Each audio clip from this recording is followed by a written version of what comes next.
بسم اللہ الرحمن الرحیم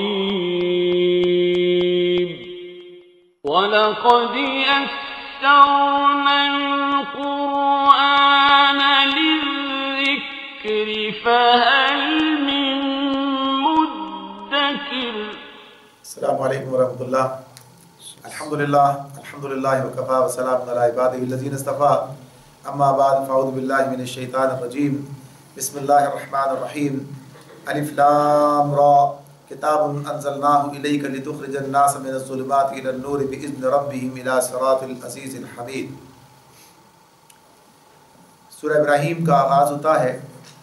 سورہ ابراہیم بھی مکی سورت ہے، اور اس کا نام بھی علامت کے طور پر یہ ہے کہ وہ سورت جس میں ابراہیم علیہ السلام کا ذکر ہوا ہے، یعنی یہ صرف پورا ان کا قصہ اس کے اندر نہیں بیان ہو رہا ہے، بلکہ ان کا ذکر ہوا ہے، اس اعتبار سے علامت کے طور پر ہے۔ اور اس کا زمانہ نزول بھی تقریباً وہی ہے جو سورہ رات کا تھا، یعنی مکے کا آخری دور، اور اسی انداز کی چیزیں پھر اس میں سامنے آتی ہیں، یعنی حالات کی جو کشمکش کی سختی اور کیفیت جو ہے وہ اس کے مضامین سے نظر آتی ہے کہ حالات کہاں تک پہنچ چکے ہیں، اور اب جو ہے سمجھانے کا معاملہ مرحلہ گزر چکا ہے۔ اب تو گویا کہیے کہ فہمائش ہے، بتایا جا رہا ہے کہ نہ مانے تو بس اللہ کا عذاب تلا ہے اور وہ آ سکتا ہے۔ اور یہ بات بھی اس میں آ جاتی ہے کہ جیسے پچھلی قوموں نے یہ معاملہ کیا کہ اپنے رسولوں کے ساتھ انہوں نے یہاں تک آگے بڑھ گئے کہ انہیں بستی سے نکال دینے کا فیصلہ کیا، تو اللہ رب العالمین نے انہیں ہی دنیا سے نکال دیا۔ تو یہ بات یہاں پر بتائی جا رہی ہے کہ یہاں بھی معاملات بھی اس حد تک آ گئے ہیں، تو بہرحال یہ یہاں رہ بس نہیں سکیں گے آپ کو نکال دینے کے بعد۔ تو اس کا ذکر بھی تو گیا، یہ آخری مرحلہ سے سامنے آ جاتا ہے کہ اس میں یہی چیزیں آ رہی ہیں، تو اس میں بھی بتایا جا رہا ہے، سمجھایا جا رہا ہے کہ بہرحال سمجھ لے تو ان کا اپنا فائدہ ہے۔ فرمایا الف لام را، نبی کریم صلی اللہ علیہ وسلم کو مخاطب نے کہا کہ یہ کتاب ہے جس کو ہم نے تمہاری طرف نازل کیا ہے تاکہ تم لوگوں کو تاریکیوں سے نکال کر روشنی میں لاؤ، اپنے رب کی توفیق سے اس اللہ کے راستے پر جو زبردست اور اپنی ذات میں آپ محمود ہے۔ قرآن مجید کے بارے میں اللہ تعالیٰ اس انداز سے یہ بات ہمارے سامنے رکھتے ہیں، اور اس بات کو ایک جگہ نہیں کئی مقامات پر قرآن مجید نے بیان کیا ہے، کبھی اللہ نے اپنی طرف منسوب کی یہ بات ہے۔ اللہ ولی الذین آمنوا یخرجہم من الظلمات الی النور، اللہ اہل ایمان کا ولی ہے اور وہ انہیں اندھیروں سے نکال کر روشنی میں لے کر آتا ہے۔ یہ بات اللہ تعالیٰ سورہ بقرہ میں بیان فرماتے ہیں اپنی طرف کا۔ پھر سورہ حدید میں کہا هو الذی ینزل علی عبدہ آیات بینات، اس میں نبی صلی اللہ علیہ وسلم کو حوالے سے مخاطب ہو رکھا ہے کہ یہ اللہ ہی ہے جو اپنے بندے پر آیات بینات نازل کر رہا ہے تاکہ اس کے ذریعے سے انہیں اندھیروں سے نکال کر روشنی میں لے کر آئے۔ تو یہ بات اللہ تعالیٰ اس طرح ہمارے سامنے رکھتے ہیں۔ اب یہاں براہ راست نبی صلی اللہ علیہ وسلم کو اللہ تعالیٰ نے ذمہ دار بناتے ہوئے ان کی طرف منسوب کر کے یہ بات کہی ہے کہ یہ کتاب ہم نے آپ کی طرف نازل کی ہے اس لیے تاکہ آپ لوگوں کو تاریکیوں سے نکال کر روشنی میں لے کر آئیں، یعنی اس کتاب کے ذریعے سے یہ کام ہوگا۔ اس کے اعتبار سے تو اللہ نے جو ذریعہ بنا، اصل تو اللہ ہی ہے، ہدایت دینے والا، اس روشنی کو نازل کرنے والا، تو معاملہ اسی کی طرف سے ہے، لیکن اب رسول سے یہ بات کہی جا رہی ہے کہ آپ اس کے ذریعے سے یہ کام جو ہے وہ انجام دیں، یعنی شیطانی راستوں سے ہٹا کر اللہ کے راستے پر لانا۔ تو جو یہ بنیادی طور پر جہالت کے اندھیرے اور گمراہی کے اندھیرے، یہ سب اندھیرے ہیں، یعنی اس کی بہت سی قسمیں ہو سکتی ہیں، اور اصل علم جو ہے، روشنی جو ہے، ہدایت کی روشنی ہے، علم کی روشنی ہے، وہ وہی ہے جو اللہ رب العالمین نے عطا فرمائی ہے۔ تو جہالت پہ رہتے ہوئے کوئی اپنے آپ کو کتنے روشن خیال سمجھے، وہ اصلاً جو ہے وہ کئی گمراہی کی اور جہالت کی تاریکیوں میں پڑا ہوا ہے، اور جس کے پاس یہ علم موجود ہے تو وہ چاہے کتنا ہی گویا کہیے کہ جنگلات کا رہنے والا دیہاتی کیوں نہ ہو، لیکن وہ علم کی روشنی کے اندر آگے بڑھ رہا ہے اور چل رہا ہے۔ تو یہ بات بتائی، اور ساتھ ہی ساتھ یہ بات ہی بتائی کہ کس کی طرف، بِإِذْنِ رَبِّهِمْ، اپنے رب کے اذن سے، الی صراط العزیز الحمید، اس کے راستے پر، یعنی اللہ کے راستے پر۔ اور پھر کیا کہا، دو صفات یہاں بیان ہوئی، عزیز کی اور حمید کی۔ عزیز کی صفت جو آتی ہے ہمارے سامنے، یعنی سب پر غالب، کوئی اس پر غالب نہیں آ سکتا، زبردست ہے، یعنی اس کی بات یہ۔ اور حمید جو ہے یہ محمود سے ویسے ترجمہ کیا کہ اپنی ذات میں آپ محمود ہیں، یعنی اس اعتبار سے کہ محمود کہتے ہیں اسے جس کی تعریف کی جائے، یعنی جس کی تعریف کی گئی ہو یا کی جاتی ہو، اور حمید وہ ہے کہ جو آپ سے تعریف کا مستحق ہے، یعنی اسے تعریف کرنے کی ضرورت نہیں، کوئی اس کی حمد کرے نہ کرے، تعریف بیان کرے نہ کرے، وہ خود سی حمد کا مستحق ہے۔ تو اللہ رب العالمین کی ذات ایسی ہی ہے، تو اسی لیے کہا کہ وہ اپنی ذات میں آپ محمود ہے، تو اس کے اذن سے اور اسی کے راستے کی طرف لوگوں کو دعوت دینی ہے، اور اندھیروں سے، گمراہی کے، جہالت کے نکال کر اور علم کی اور ہدایت کی روشنی میں لے کے آنا ہے اس قرآن کے ذریعے سے۔ تو ظاہر سی بات ہے کہ یہ قرآن مجید ہے کہ جس کے ذریعے سے یہ کام انجام دیا جا رہا ہے، تو جو اس قرآن کی طرف آئے گا، قبول کرے گا، تو وہ اس سے یہ بات پالے گا، اور جو اس سے پیچھے ہٹ جائے گا، اسے قبول نہیں کرے گا، اس کی طرف نہیں آئے گا، تو اندھیروں میں بھٹکتا رہے گا۔ تو آج بھی یہ قرآن موجود ہے، قرآن مجید، اور آج بھی اللہ رب العالمین اس کے ذریعے سے انسانوں کو زندگیاں ان کی منور کر دیتے ہیں، یعنی جو اس کو قبول کر لیں، اس کی طرف آ جائیں۔ اللہ الذی لہ ما فی السماوات و ما فی الارض وویل للکافرین من عذاب شدید، اور وہ اللہ کہ جو زمین و آسمان کی ساری موجودات کا مالک ہے، یعنی کون اللہ، کس کی بات ہے؟ اس کی طرف سے یہ ہے کہ زمین و آسمان کی ساری موجودات کا مالک ہے، اور سخت تباہ کن سزا ہے قبول حق سے انکار کرنے والوں کے لیے۔ یہ بات اللہ رب العالمین نے ساتھ ہی ساتھ ان کے بارے میں بتا دی کہ یہ بات ایسی نہیں، قبول کرو تو بڑا فائدہ اور نہ کرو تو کوئی مسئلہ نہیں ہے، فائدہ نہیں ہوگا، صرف اتنی بات ہوگا، نہیں، ایسا نہیں ہے۔ جو ان کے لیے سخت سزا، ویل کی بات کی، اور ویل للکافرین، یعنی کافروں کے لیے کیا ویل ہے، تباہی ہے، بڑی سخت تباہی ہے کن کے لیے، اور پھر مزید کیا کہا؟ عذاب شدید بھی کہا، یعنی عذاب شدید، یعنی قبول حق سے انکار کرنے والوں کے لیے اللہ تعالیٰ کی طرف سے شدید عذاب ہے، اور یہ تباہی ہے ان کے لیے۔ الذین یستحبون الحیات الدنیا علی الآخرۃ ویصدون عن سبیل اللہ ویبغونها عوجا اولئک فی ضلال بعید۔ وہ لوگ، یعنی جن کے لیے سزا کی بات ہو رہی ہے، جو دنیا کی زندگی کو آخرت پر ترجیح دیتے ہیں۔ کیا کہا؟ الذین یستحبون الحیات الدنیا، محبوب رکھتے ہیں، ترجیح دیتے ہیں حیات دنیا کو آخرت پر، اور پھر ویصدون عن سبیل اللہ، جو اللہ کے راستے سے لوگوں کو روک رہے ہیں، ویبغونها عوجا، اور چاہتے یہ ہیں کہ یہ راستہ ان کی خواہشات کے مطابق ٹیڑھا ہو جائے، اور یہ لوگ گمراہی میں، اولئک فی ضلال بعید، یہ لوگ گمراہی میں بہت دور نکل گئے ہیں۔ اب یہاں اللہ تعالیٰ ان لوگوں کی بات بیان کر رہے ہیں، ساتھ ہی ساتھ ایک طرف تو یہ کہ جو لوگ، یہ کتاب آئی ہے اس غرض سے، لیکن ہر ایک جو ہے اسے فائدہ نہیں اٹھا سکے گا، ہر ایک جو ہے، ظاہر سی بات ہے، بارش برستی ہے، ساری زمین پر برستی ہے، فائدہ اٹھانے والی زمین جو ہے وہ الگ ہوتی ہے، اور جو اس سے کوئی فائدہ نہیں اٹھا سکتی وہ بھی یہیں پر پائی جاتی ہے۔ تو اس اعتبار سے دنیا میں لوگ جس طرح کے ہیں، تو اس طرح کے لوگوں کے بارے میں اللہ تعالیٰ یہ بات بتا رہے ہیں کہ کیسے لوگ ہیں جو دنیا کی زندگی کو آخرت پر ترجیح دیتے ہیں۔ یہ ہے اصل بنیاد، یعنی یہ چیز اگر انسان سمجھ لے اور اس بات اس کے سامنے آ جائے کہ یہ بات جو ہے کہ جو صرف دنیا دنیا دنیا کی فکر میں لگا رہتا ہے، دنیا اس پر اتنی غالب ہوتی ہے کہ وہ آخرت کے بارے میں سوچنے کے لیے بھی آمادہ نہیں ہوتا، یعنی ایک کیفیت تو یہ ہے۔ پھر ایک کیفیت یہ بھی ہوتی ہے، انسانوں کے درمیان بات آتی ہے سامنے، کہ جو دنیا کے فائدوں اور لذتوں اور آسائشوں کی خاطر آخرت کا نقصان تو کر سکتے ہیں، یعنی بات تو ہے، ٹھیک ہے بھائی کیا کیا جائے، یہ معاملہ ہے، اب یہ چھوڑا تو نہیں جا سکتا ہے سارا معاملہ اس طرح سے، یہ سب چیزیں اور یہ سارے کیسے کیے جائیں، یعنی آخرت کا نقصان ہوتا ہے تو بھلے ہو جائے، لیکن دنیا کے فائدوں کو نہیں چھوڑا جا سکتا، یہ بات طے کر لیتے ہیں، یہ بات جو ان کے نزدیک جو ہے ایک فیصلہ ہو چکا ہوتا ہے، تو انہوں نے آخرت کو آخرت پر ترجیح دے رکھی ہے۔ دیکھ کچھ لوگ تو ایسے ہوتے ہیں کہ آخرت کے لیے کوشاں ہوتے ہیں، آخرت کی فکر ہوتی ہے، کبھی ایسا بھی ہو جاتا ہے غلطی کرتے ہیں، دنیا کے ان پر غالب آ جاتی ہے، اس کا کوئی اس کی کہیے کہ کسی بھی مفاد دنیا یا کسی بھی آسائش، کسی بھی کیفیت سے وہ کبھی ایسا بھی کر گزرتے ہیں، لیکن ان کا مستقل طرز عمل یہ نہیں ہے۔ لیکن کچھ لوگوں کا طرز عمل مستقل یہ سامنے آتا ہے کہ وہ دنیا نہیں بلکہ آخرت کو وہ آخرت کو نہیں بلکہ دنیا کو بنیاد بنا کر اپنی زندگی بسر کر رہے ہوتے ہیں، تو یہ ان لوگوں کی بات ہے۔ تو اللہ رب العالمین نے کیا بتایا مزید کہ اس کے بعد پھر بات جب آگے بڑھتی ہے تو کہاں تک چلی جاتی ہے؟ یہاں تک چلی جاتی ہے کہ وَيَصُدُّونَ عَن سَبِيلِ اللَّهِ، کہ وہ اللہ کے راستے سے روکنے کا کام بھی کرنے لگتے ہیں، یعنی یہ کام بھی وہ کر رہے ہوتے ہیں، اس لیے کہ اللہ کا دین اور اللہ کا یہ جو نظام ہے یہ جب آتا ہے تو پھر یہ ان مفادات کے ظاہر وہ خطرے میں پڑ جاتے ہیں جن کے لیے وہ سب کام کر رہے ہوتے ہیں۔ مشرکین مکہ کی بات بھی ہے اور اس کے بعد کے آنے والے لوگوں کی بات بھی ہے کہ جو لوگ اس راستے میں رکاوٹ بنتے ہیں اس کی بنیاد کیا ہوتی ہے؟ اس کی بنیاد ان کے مفادات کا مسئلہ ہوتا ہے کہ وہ مفادات خطرے میں پڑتے ہوئے نظر آتے ہیں. وہ جو چودراہٹیں وہ کیا گویا کہیے ان کے ہاتھ سے نکلتی ہوئی نظر آتی ہیں.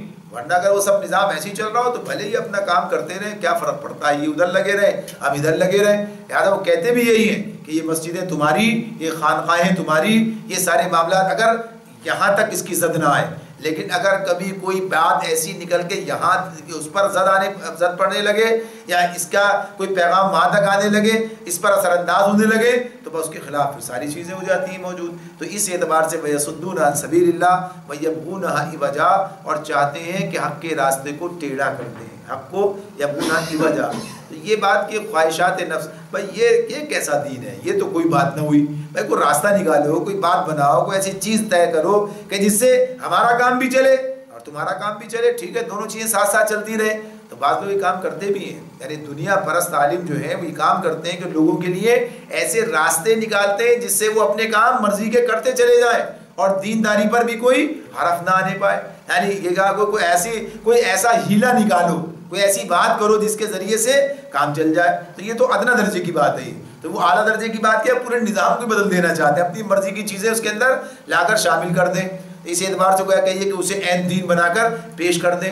تو لوگ بعض کہہ رہے ہوتے ہیں, یعنی اگر آپ دیکھیں تو یہ بات ہمارے سامنے آتی ہے کہ جو لوگ مفاد دنیا کے یا خواہشات کے طالب ہوتے ہیں, اس کے پیچھے چل رہے ہوتے ہیں اور اسی کو قائم کرنا چاہتے ہیں, تو یہ بات سامنے آتی ہے. کوئی کہتا ہے جناب یہ مثال اس کی ہمارے سامنے آتی, یہ بینکنگ کا سود نہیں ہوتا ہے, یہ اب یہ چلنا چاہیے بینکنگ, یہ تو اس مہاجنی سود کی بات ہو رہی ہے. یہ اب چاہتے کیا ہے کہ اس کی تعریف ہی بدل دیں, یعنی جو سود کی تعریف ہے اس تعریف بدل کے بینکنگ کا سود, یہ تھوڑی آتا ہے اس کی تعریف, وہ تو مہاجنی سود کی بات ہوتی ہے. لہٰذا اب یہ تبدیل کر کے نظام ہی بدل جائے گا, معاملہ سارا تبدیل ہو جائے گا. یا یہ کہا جائے کہ جناب یہ نشہ منع ہے, شراب تھوڑی منع ہے, شکر کی بات ہے یہ. اور نشے کے اندر اگر کوئی نشے میں نہیں آتا تو جتنی چائے پیے بھلے, کوئی پرواہ کی بات ہی نہیں ہے. تو گویا یہ کیا ہے, یہ اس کو تبدیل کر اپنی خواہشات کے مطابق دین بنا دینا.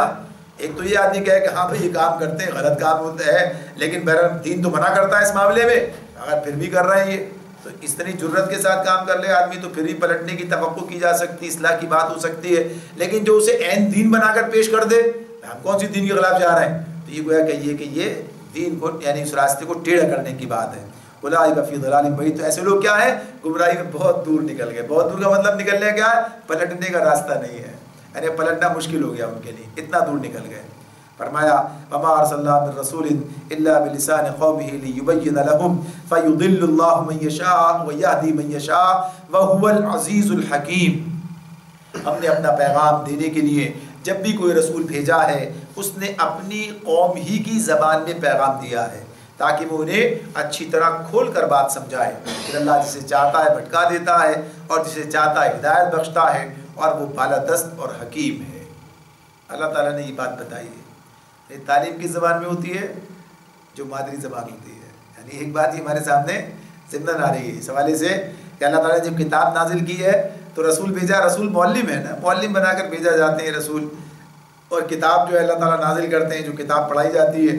تو اللہ تعالیٰ کیا کہہ رہے ہیں کہ اپنی قومی کی زبان میں پیغام دیا ہے تاکہ وہ انہیں اچھی طرح کھول کر بات سمجھا دے. کوئی یہ نہ کہہ سکے صاحب یہ کیا بات ہوئی, ہماری تو سمجھ بھی نہیں آتی یہ بات, یہ کون سی بات کر رہے ہیں. یعنی ایک معجزہ تو ہو سکتا تھا یہ کہ رسول تو عرب میں آئے اور زبان جو ہے وہ کوئی عجمی بولتا ہوا چلا ہے, اور کہتے دیکھو کیسی زبان میں ایسی فرفر انگریزی بھی بولتا ہے, کیسی صاحب کی کتنا بڑا قابل انسان ہے یہ. یعنی یہ بات نہیں ہے, یہ کوئی اسے اچھمبے کی بات ہو سکتی تھی اور کوئی گویا کہیے کہ معجزاتی بات ہو سکتی تھی کہ ہاں یہ ایسا آدمی ایسی بات زبان بول رہا ہے جس نے کبھی سنی پڑھی نہیں. لیکن اس سے جو اصل مقصد ہے وہ پورا نہیں ہوتا.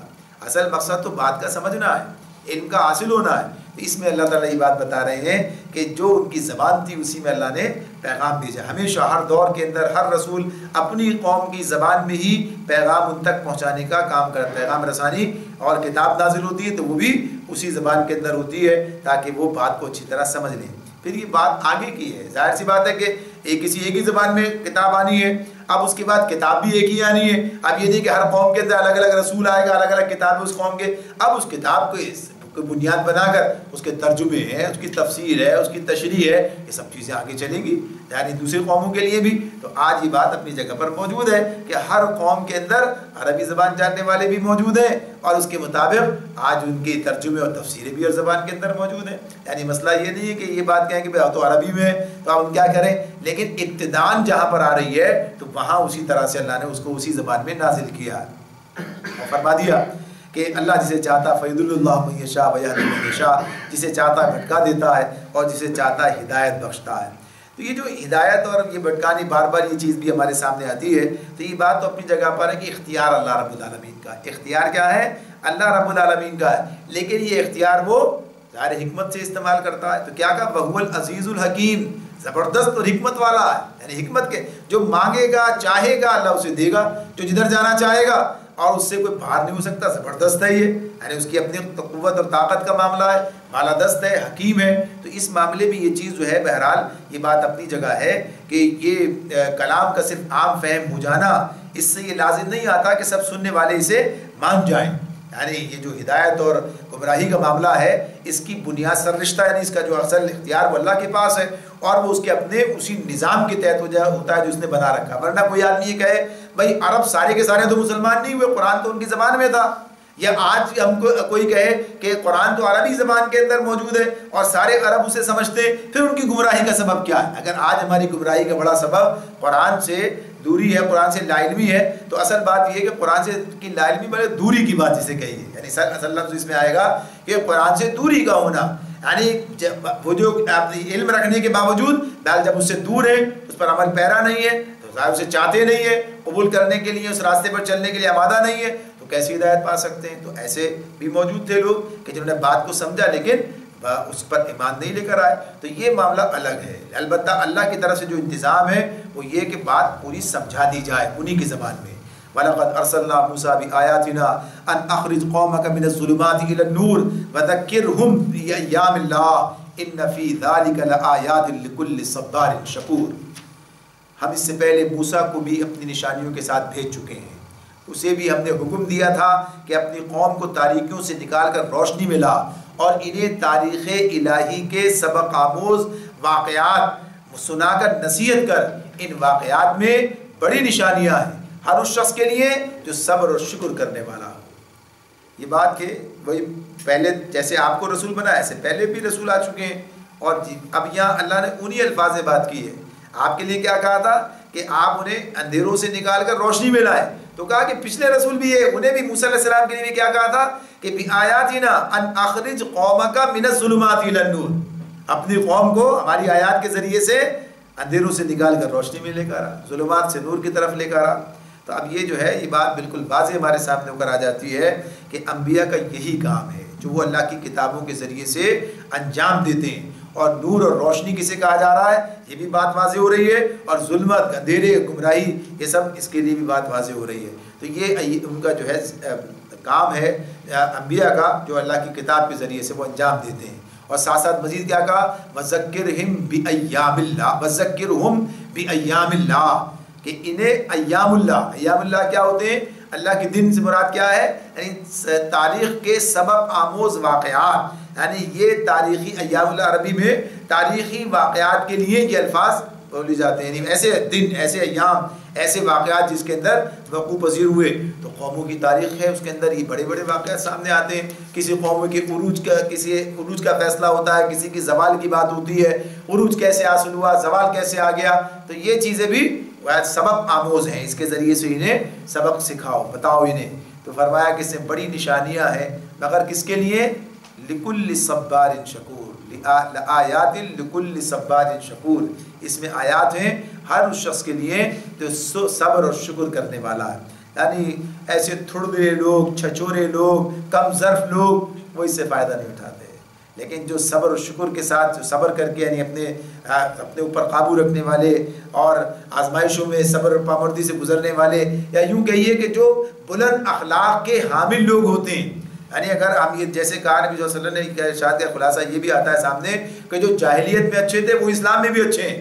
یعنی جو وہاں رہتے ہوئے بھی بہرحال انسان ہونے کے اعتبار سے اچھے اخلاق کے مالک تھے, اچھے اوصاف کے مالک تھے, یعنی یہ کیفیت تھی ان کی. تو یہاں اس اعتبار سے کہ یہ صبار اور شکور کی بات کیا, اللہ کی نعمتوں کو قدر کرنے والے, ان کو پہچاننے والے, ان کا صحیح طور پر شکر ادا کرنے والے, تو یہی ان آیات سے ان چیزوں سے سبق سیکھتے ہیں, فائدہ اٹھاتے ہیں. وَإِذْ قَالَ مُوسَىٰ لِقَوْمِهِ اذْكُرُوا نِعْمَةَ اللَّهِ عَلَيْكُمْ إِذْ أَنْجَاكُمْ مِنْ آلِ فِرْعَوْنَ يَسُومُونَكُمْ سُوءَ الْعَذَابِ وَيُذَبِّحُونَ أَبْنَاءَكُمْ وَيَسْتَحْيُونَ نِسَاءَكُمْ وَفِي ذَلِكُمْ بَلَاءٌ مِّن رَّبِّكُمْ عَظِيمٌ۔ یاد کرو جب موسیٰ نے اپنی قوم سے کہا اللہ کے اس احسان کو یاد رکھو جو اس نے تم پر کیا ہے، اس نے تم کو فرعون والوں سے چھڑایا جو تم کو سخت تکلیفیں دیتے تھے، تمہارے لڑکوں کو قتل کر ڈالتے تھے اور تمہاری عورتوں کو زندہ بچا رکھتے تھے، اس میں تمہارے رب کی طرف سے تمہاری بڑی آزمائش تھی، اس میں تمہارے رب کی طرف سے تمہاری بڑی آزمائش تھی۔ اب اس میں جو بات ہے سامنے موسیٰ علیہ السلام کا یہ ذکر اور یہ قصہ تو بار بار سامنے آ رہا ہے، آئے گا اور بھی آگے، لیکن یہاں جو یہ جملہ ہے اس پر ذرا سی بات کرنے کی جو ہے سوچنے کی بات ہے۔ اللہ تعالیٰ کہتے ہیں وَفِي ذَلِكُمْ بَلَاءٌ مِّن رَّبِّكُمْ عَظِيمٌ، یعنی یہ تو فرعون ہی کام کرتا تھا کہ ان کے لڑکوں کو قتل کرتا اور عورتوں کو زندہ رہنے دیتا، ان کی لڑکیوں کو زندہ رہنے دیتا، اور طرح طرح کے جو مظالم تھے ان کا ذکر آتا ہے۔ کیا وہی کرتا؟ یہ سب کون کرتا تھا؟ فرعون کرتا تھا۔ لیکن اللہ تعالیٰ کیا کہتے ہیں وَفِي ذَلِكُمْ بَلَاءٌ مِّن رَّبِّكُمْ عَظِيمٌ، اس میں تمہارے رب کی طرف سے تمہاری بڑی آزمائش تھی۔ تو یہ رب کی طرف سے ہونے کا آزمائش کا معاملہ، یعنی اس میں اصل جو بات کس کی طرف جا رہی ہے، آزمائش ہے، اور کس کی طرف سے ہے؟ فرعون کی طرف سے نہیں ہے، اللہ کی طرف سے ہے۔ یعنی معاملہ جو ہے تو یہی وہ اللہ سے گہرا تعلق کا معاملہ ہے اور اللہ پر اس اعتماد کا اور اس ایمان کا معاملہ ہے کہ اصل چیزیں ساری کیا ہیں، کس کے اختیار میں؟ اللہ رب العالمین کے اختیار میں۔ تو جو بھی چیزیں جس وقت جو حالات ہوتے ہیں وہ کس کی بنیاد پر؟ اللہ کی اس سے ہو رہے ہوتے ہیں۔ تو آدمی اسی سے وابستہ رہ کر اسی کی طرف رجوع کرتا اور ان معاملات اور ان حالات سے اسی طرح نبردآزما ہوتا ہے جیسا کہ دین کا تقاضا ہونا چاہیے، صحت کا تقاضا ہونا چاہیے۔ ان کا غصہ جو ہے اس کی طرف نہیں ہوتا، اس کی وجہ سے، ان کی وجہ سے اللہ نے بنایا، اس کام میں ہمیں لگایا ہے، اب ہمیں کام کرتے چلے جانا ہے۔ ہمیں یہ آزمائش اللہ کی طرف سے، اگر اس نے بھی ان کو بنا دیا ہمارے سامنے تو ہمیں ثابت کرنا ہے ان کے مقابلے پر۔ یعنی جیسے اب کوئی کہ شیطان، یہ تو اللہ نے پیدا کیا نا شیطان کو بھی، اب شیطان ہے، یہ تو ایک بعض لوگ کہہ بھی رہے ہوتے ہیں اس طرح سے عجیب، یعنی کوئی جہالت کی بات ہوتی ہے، لیکن تو اللہ نے شیطان بھی بنا دیا ہمارے لیے، لگا دیا ہمارے پیچھے شیطان لگا دیا ہمارے لیے، اب یہ بھی کر دیا، پابندیاں بھی لگا دی، اب یہ کام بھی نہیں کرو وہ کام بھی نہیں کرو، اور ادھر یہ سب چیزیں اس کے اندر ہمارے لیے ایسی وہ بھی رکھ دی، گویا کہیے کہ مزین کر دیا، ان میں ہمارے لیے رغبت بھی رکھ دی، یوں بھی کر دیا، سب اللہ کی طرف، سارے الزامات اللہ کے اوپر۔ تو یہ عجیب بات ہے، یہ جو ہے شیطانی سوچ کا معاملہ، ورنہ کیا ہے؟ ہاں اللہ نے ہماری آزمائش کے لیے یہ کام بھی کیا ہے، اللہ نے پھر دیکھے کون آتا ہے ادھر اور آئے گا تو یہ نتیجہ پائے گا۔ یعنی یہ سارے حالات ہیں، سب چیزیں اپنی جگہ پر ہیں، اور ظاہر سی بات ہے کچھ اللہ سے باہر نہیں ہے، کوئی بھی اللہ سے باہر نہیں ہے، اللہ نے یہ سارے معاملات، سارے نظام کی بات بنائی ہے، حق اور باطل سب اللہ کی قدرت، سب کا اس کا معاملہ ہے، اور یہ ساری قوتیں اور کوششیں سب کیا ہیں؟ اس کے تحت ہے، اس سے سب سارے معاملات اسی کی طرف رجوع ہوتے ہیں، لیکن وہ دیکھنا چاہتا ہے اسے، تو یہ اللہ کی طرف سے، تو اس لیے رجوع کہاں ہے؟ تو یہ بعض اوقات ہم یہ اس طرح سوچنے لگتے ان کی، تو یہ ٹھیک ہے، ظاہر میں جو چیزیں سامنے ہوتی ہیں اس اعتبار سے جس کا جو معاملہ جس کا کرنا ہے وہ کیا جائے گا، فرعون کو جو سزا ملنی ہے وہ دی جائے گی، جو اس کا مقابلہ ہے وہ کیا جائے گا، اور ایسے لوگوں کے ساتھ یہ معاملہ ہوا، لیکن اصل بات کیا ہے؟ اللہ رب العالمین، یہ اس کی طرف سے، جب تک وہ چاہتا ہے وہ کام وہ جو ہے انہیں کرنے دیتا ہے، اور اہل ایمان کی آزمائش کے لیے انہیں ذریعہ بنایا ہوا ہوتا ہے، اور انہیں کوئی آگے بڑھانے کا ذریعہ بنایا ہوا ہوتا ہے اس اعتبار سے۔ تو یہ چیز اللہ تعالیٰ کہتے ہیں کہ تمہارے رب کی طرف سے تمہاری بڑی آزمائش تھی۔ اور پھر وَإِذْ تَعَذَّنَ رَبُّكُمْ لَئِن شَكَرْتُمْ لَأَزِيدَنَّكُمْ وَلَئِن كَفَرْتُمْ إِنَّ عَذَابِي لَشَدِيدٌ۔ اب یہ کہتے ہیں موسیٰ علیہ السلام یاد رکھو تمہارے رب نے خبردار کر دیا تھا کہ اگر تم شکر گزار ہوگے تو میں تم کو اور زیادہ نوازوں گا، اور اگر کفران نعمت کرو گے تو میری سزا بہت سخت ہے۔ یہ جو آیت اس میں ہمارے سامنے آتی ہے، اور یہ اس اعتبار شکر کی جب بات کرتے ہیں، شکر کی تفصیلی بات ہم پیچھے کر چکے ہیں، یہاں پر یہ پہلو جو اللہ نے ہمارے سامنے رکھا ہے، یعنی پہلے 2 آیات پہلے آپ دیکھیے کیا بات تھی، ان آیات سے، ان نشانیوں سے آیات لکل صبار شکور، یعنی یہ جو آیات سے جو نشانیاں ہیں کس کے لیے ہیں؟ یہ ہر اس شخص کے لیے جو صبر اور شکر کرنے والا ہے۔ اب یہاں پھر شکر کی بات آ گئی دوبارہ، پہلے کہا کہ اسے فائدہ کون اٹھائے گا، اب یہاں کہا کہ بنی اسرائیل سے کہہ رہے ہیں، نبی موسیٰ علیہ السلام ان کے رسول یہ بات ان سے کہتے ہیں کہ یہ دیکھو اللہ تعالیٰ کے احسانات یاد دلائے، اور پھر اس کے بعد کیا کہا کہ اگر تم، اللہ کی طرف سے یہ اعلان ہے، وَإِذْ تَعَذَّنَ رَبُّكُمْ، اذان یعنی اعلان ہے یہ کہ اس کی طرف سے یہ اعلان کر دیا گیا ہے کہ اگر تم لئن شکرتم، زیادہ شکر گزار بنو گے، لَأَزِيدَنَّكُمْ، ہم تمہیں مزید نوازیں گے، ہم تمہیں مزید عطا کریں گے۔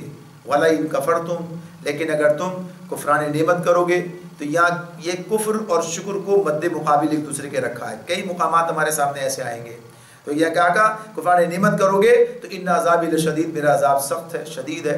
تو جیسے سورۃ دہر میں ہے، اس میں اللہ تعالیٰ نے کہا ہے کہ شکر کرنے والا بنتا ہے یا کفر کرنے والا، یعنی اس میں جو ہے انسان کی آزمائش اللہ نے رکھی ہے۔ تو وہاں بھی اسی اعتبار سے اللہ نے کہا اِنَّا هَدَيْنَاهُ السَّبِيلَ إِمَّا شَاكِرًا وَإِمَّا كَفُورًا، اما شاکرا و اما کفورا۔ تو ایسے یہاں بھی ان دونوں کے لیے، تو عام طور پر اس کا کفران نعمت ترجمہ کر لیتے ہیں، لیکن بات یہ کہ اللہ تعالیٰ اس کو اسی سے انکار، کفر کا جو اصل معاملہ ہے مطلب ہوتا ہے انکار کرنا، تو اللہ کی نعمتوں کا انکار کرنا، جھٹلانا، ان کا وہ حق ادا نہ کرنا۔ تو اس میں یہ جو کفران نعمت کی بات ہے، تو اب اس میں اللہ تعالیٰ یہ بات بتا رہے ہیں کہ اگر شکر کرو گے تو مزید دیں گے، نہیں کرو گے تو نہیں دیں گے مزید۔ یہ ایسا نہیں کہا، بلکہ کیا کہا، اگر شکر نہ کرنے کا مطلب کیا ہے، یعنی پھر ناشکری کرنا، یعنی کوئی بیچ کی چیز نہیں ہے۔ آدمی کہے بھائی ہم تو نہ ناشکری کر رہے ہیں نہ شکر کر رہے ہیں، پھر کیا کر رہے ہیں، یعنی ایسی کوئی چیز درمیان کی موجود نہیں ہے، یعنی اس معاملے میں تو پھر یہ کیا کہ آدمی ناشکری یعنی کفران نعمت کرے گا تو پھر سخت عذاب کا شکار ہو جائے گا۔ ایسا نہیں ہے کہ مزید نہیں ملے گا چلو جو ہے وہی رہنے دیا جائے گا، ایسا نہیں ہوگا، بلکہ یہ شکر عبادت ہے اور ناشکری یا کفران نعمت کیا ہے، یہ معصیت ہے۔ ابھی بات سمجھ میں آ جائے گی۔ تو عبادت کرنے پر اجر ملتا ہے اور معصیت کرنے پر سزا ملتی ہے۔ تو یہ اس طرح سے بات جو ہے، آدمی ورنہ سوچتا ہے کہ بھائی شکر کرنے کا یہ ہے، بھائی اگر نہیں کیا تو کیا فرق پڑتا ہے، کیا بات ہوگی اس پہ، ہم کوئی ناشکری تو نہیں کر رہے، لیکن اسی کا نام ناشکری ہے، یعنی شکر نہ کرنا ہی ناشکری ہے۔ شکر نہ کرنا اور شکر کرنے کی بات آ چکی ہے سامنے پہلے کہ شکر کا اصل جو مفہوم ہے وہ کیا ہے، قدر کرنا، یعنی قدر کرنا ان نعمتوں کی کہ جو اللہ تعالیٰ نے عطا فرمائی ہے، اور قدر کرنے کا مطلب کیا ہوتا ہے کہ ان کا حق ادا کرنا، جس مقصد کے لیے ہے اس مقصد میں استعمال کرنا، جس مقصد کے لیے اس مقصد میں استعمال کرنا، اور پھر جیسے جس کا جو مقام ہے اس اعتبار سے پھر اپنے آپ کو ویسا بنانا، یعنی جب نعمت ملی ہے تو اپنے آپ کو نعمت کا یعنی اس کے مصداق بنانا۔ اگر اللہ نے خلافت دی ہے دنیا میں تو پھر اپنے آپ کو اس طرح سے اس مقام تک، اس منصب تک لے جانے کی کوشش کرنا۔ سورہ اعراف کا جو مضمون میں پڑھا تھا وہاں پر وہ یاد کر لیجئے، ذہن میں لے آئیے۔ تو بات اسی اعتبار سے ہے کہ یہاں پر یہ بات بتا دی گئی کہ یہ کام کرو گے تو مزید نعمتوں سے نوازے جاؤ گے، یعنی دنیا کی امامت دے کر مزید فضل، مزید اللہ تعالیٰ اور عزت دیں گے اور بڑھائیں گے اور سب کچھ دیں گے۔ سب کچھ جب بھی مسلمان اس دین کی قدر کر کے، اس کتاب کی قدر کر کے، اس رسول کی قدر کر کے، اور جب اس راستے پر چلتے رہے اپنے رب کی قدر کرتے ہوئے، تو بہرحال دنیا کے اندر آگے ہی بڑھتے چلے گئے۔ اللہ کی طرف سے انعام ہی انعام تھے، اللہ کی طرف سے گویا کہیے کہ مرتبے ہی مرتبے تھے۔ اور جب یہ قدر چھوڑی تو نتیجہ کیا نکلا کہ اب ذلت ہی ذلت ہے، اب جو ہے گویا تنزل ہی تنزل ہے، یعنی یہ صورتحال ہمارے سامنے۔ تو اللہ تو یہاں تک بات کہتے ہیں، یہ تو کہ آدمی ان سب چیزوں کی بات تو چھوڑے، اللہ اپنے بارے میں کہتے ہیں وما قدر اللہ حق قدری، انہوں نے اللہ کی قدر ہی نہیں پہچانی، انہوں نے اللہ کی قدر ہی نہیں کی جیسا کہ اس کی قدر کرنے کا حق ہے۔ یعنی جب اتنی ظاہر سی بات ہے کہ جب جہاں ناقدری ہو، آپ خود بھی دیکھتے ہیں، ہم اپنی عام دنیا کی زندگی میں یہ سارے معاملات دیکھتے ہیں کہ جہاں ناقدری ہوتی ہے پھر اب کیا ہوتا ہے، وہاں یہ مستحق اس لائق نہیں ہے۔ جہاں ناقدری ہے، جہاں اس طرح کی معاملات ہیں، تو پھر وہ لوگ جو ہے گویا کہیے کہ اس کے پھر اپنے آپ کو مستحق نہیں بناتے، بلکہ ان سے وہ چیزیں واپس لے لی جاتی ہیں۔ تو یہاں اس اعتبار سے اس مضمون کو اللہ نے ہمارے سامنے رکھ دیا ہے کہ تم اس طریقے کو اختیار کرو گے تو پھر تمہیں اپنا کھویا ہوا مقام بھی ملے گا، مزید بھی ملے گا، یعنی اس میں اور بھی اللہ کی طرف سے۔ لیکن جس راستے پہ چلے گئے ہو ناشکری کے، تو اس میں پھر اللہ کی طرف سے عذاب کا معاملہ ہے۔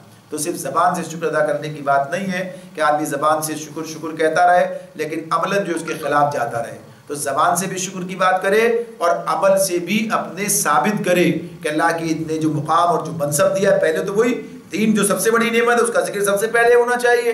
اللہ کی کتاب ہے، اللہ کی طرف سے دیا ہوا دین ہے، اللہ کا رسول ہے، شریعت ہے، خلافت ہے جو اللہ نے دی ہے دنیا میں، انسان کو اپنا خلیفہ نامزد کیا ہے۔ تو یہ سب ان کی چیزوں کی قدر کرنا، ان کے تقاضے پورے کرنا، ان کا حق جو ادا کرنا، ان کو ترجیح دینا، نہ کہ دنیا کو ترجیح دے کے اس کے پیچھے لگ جانا۔ تو یہ شکر کے حوالے سے اولین چیزیں ہیں۔ اور یہ بات کہ اللہ کی دی ہوئی نعمتوں کو اللہ کی مرضی کے خلاف استعمال نہیں کرنا ہے، اللہ کی رضا کے راستے میں اس کو استعمال کرنا ہے۔ وقال موسیٰ ان تکفروا انتم ومن فی الارض جمیعا فإن اللہ لغنی حمید۔ مزید کہتے ہیں موسیٰ علیہ السلام کہ اگر تم کفر کرو گے، یعنی موسیٰ علیہ السلام نے کہا کہ اگر تم کفر کرو اور زمین کے سارے رہنے والے بھی کافر ہو جائیں تو اللہ بے نیاز اور اپنی ذات میں آپ محمود ہے. یعنی اللہ کی کوئی غرض نہیں ہے اس کے اندر اٹکی ہوئی کہ اگر تم جو ہے یہ نہیں کرو گے تو اللہ کا کوئی نقصان ہو جائے گا. تو یہ بات بتا دی کہ تم ہی نہیں بلکہ زمین پر رہنے والے تمام کے سارے انتم ومن فی الارض جمیعا، سارے کے سارے جو ہیں زمین کے رہنے والے یہ اگر کفر کرنے والے بن جائیں، ناشکرے ہو جائیں، اللہ کی نعمتوں کی قدر نہ کریں تو فإن اللہ لغنی حمید، تو اللہ بے نیاز ہے اور اپنی ذات میں آپ محمود ہے. اسے نہ کسی کی پرواہ ہے، نہ اس کا کوئی کام کسی سے رکتا ہے، اور نہ کوئی اس کی جو ذات صفات ہے ستودہ صفات اس کے اندر کوئی کمی واقع ہوتی ہے. اسے کسی کی غرض ضرورت نہیں، لوگوں کو اس کی ضرورت ہے. تو اگر یہ کام کریں گے تو اپنا بھلا کریں گے اور نہیں کریں گے تو نقصان بھی اپنا ہی کریں گے.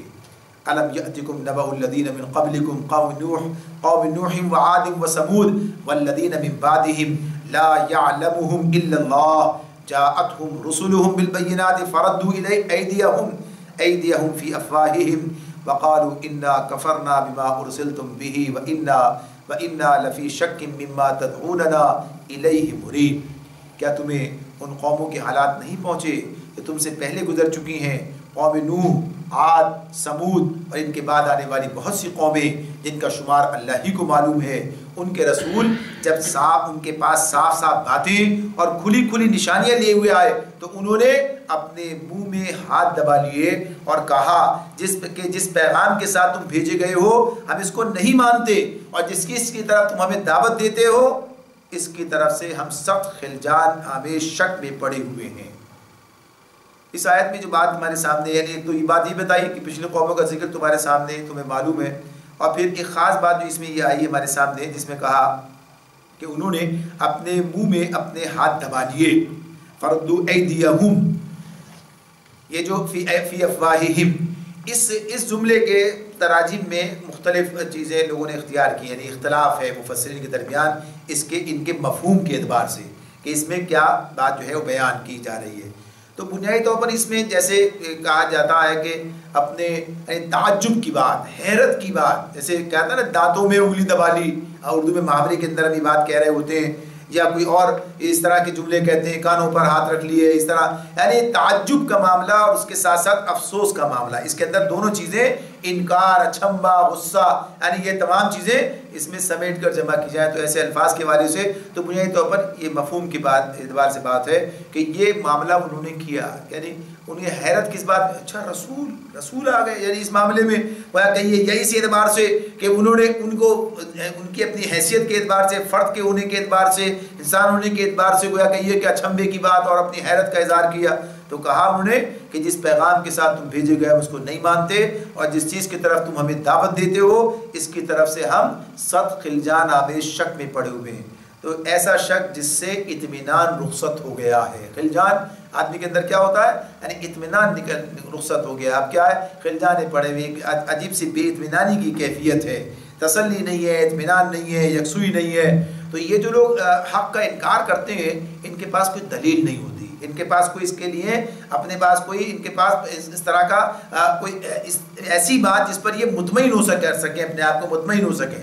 اس لیے کہ حق کے ساتھ دلیلیں ہوتی ہیں، حق کے ساتھ اس کے حوالے سے بہت سی نشانیاں ہوتی ہیں جو لوگوں کی زندگیوں میں نظر آ رہی ہوتی ہیں. تو چاہے وہ کتنا ہی اس کو رد کرے، یعنی اس کے مقابلے میں مقابلہ کرنے والے اہل باطل، لیکن جب وہ اتنے بلاغ عدل کو اس کو حق کو دیکھتے ہیں، پھر اس کے عدل کو دیکھتے ہیں، اس کے نظام کو دیکھتے ہیں، ان افراد کو دیکھتے ہیں جنہوں نے اسے اختیار کیا، ان کے اندر آنے والی تبدیلیوں کو دیکھتے ہیں، ان کی صداقت کو دیکھتے ہیں، ان کے قول و فعل کی مطابقت کو دیکھتے ہیں، اور یہ کہ طرح طرح سے یہ چیزیں، تو ان کے دل میں اضطراب پیدا ہوتا ہے، اطمینان سے وہ بھی نہیں رہ پاتے.